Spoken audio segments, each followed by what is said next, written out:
നമ്മളുടെ ശരത്തിനും നമ്മളുടെ കൃപേഷിനും വേണ്ടി നിരന്തരം നിയമപോരാട്ടം നടത്തി നിങ്ങൾ മുന്നോട്ട് പോയപ്പോ ആ നിയമപോരാട്ടങ്ങൾക്ക് പലപ്പോഴും നമ്മൾക്ക് അനുകൂലമായ റിസൾട്ട് നിങ്ങൾ ഉണ്ടാക്കിയിട്ടുണ്ട്. പക്ഷേ നേരത്തെ സൂചിപ്പിച്ചു, അവസാന ഘട്ടത്തിൽ ഇപ്പം പരോൾ ഉൾപ്പെടെ നേടുകയാണ്. ഒരു കാര്യം പറയാം, അങ്ങനെ നമ്മളുടെ 2 ചെറുപ്പക്കാരെ ഇല്ലാതാക്കിയ കൊടും ക്രിമിനലുകൾ ഇനി ഏത് ഒത്താശ വഴിയാണെങ്കിലും ഈ നാട്ടിലേക്ക് കടന്നു വരാതിരിക്കാനുള്ള പണി ഞങ്ങളും എടുക്കും. അത് ഏത് രീതിയിൽ ചെയ്യണമോ അത് ഞങ്ങളും ചെയ്യുമെന്ന് ഞങ്ങളോട് ഉത്തരവാദിത്വത്തോടെ സൂചിപ്പിക്കുന്നു. അത് ആരെ കണ്ടിട്ടാണെങ്കിലും പറഞ്ഞാണെങ്കിലും അത് ഇവർ ഇങ്ങോട്ട് കടന്നു വന്നാൽ ഉണ്ടാകാൻ പോകുന്ന ഭവിഷ്യത്തുകൾ.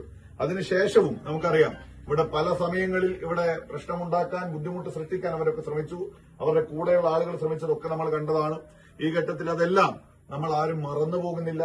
ഒരു കാര്യം കൂടി ഉറപ്പ് നൽകുന്നു, 21-ാം തീയതിയാണ് സത്യപ്രതിജ്ഞ എന്നുള്ളതാണ് ഞങ്ങൾ കേൾക്കുന്നത്. ഇപ്പം തിങ്കളാഴ്ച മുഖ്യമന്ത്രിയും ക്യാബിനറ്റും സത്യപ്രതിജ്ഞ ചെയ്ത് 21-ാം തീയതി സത്യപ്രതിജ്ഞ ഞങ്ങൾ ഉൾപ്പെടെ ചെയ്യുമ്പോൾ ഈ നാടിന്റെ, പ്രത്യേകിച്ച് ശരത്തിന്റെയും കൃപേഷിന്റെയും നീതിക്ക് വേണ്ടി എങ്ങനെയെല്ലാം ഇടപെടാൻ സാധിക്കുമോ ആ ഇടപെടാൻ ഞങ്ങൾ ഉണ്ടാകുമെന്ന് ഒരിക്കൽ കൂടി നിങ്ങൾക്ക് ഉറപ്പ് നൽകി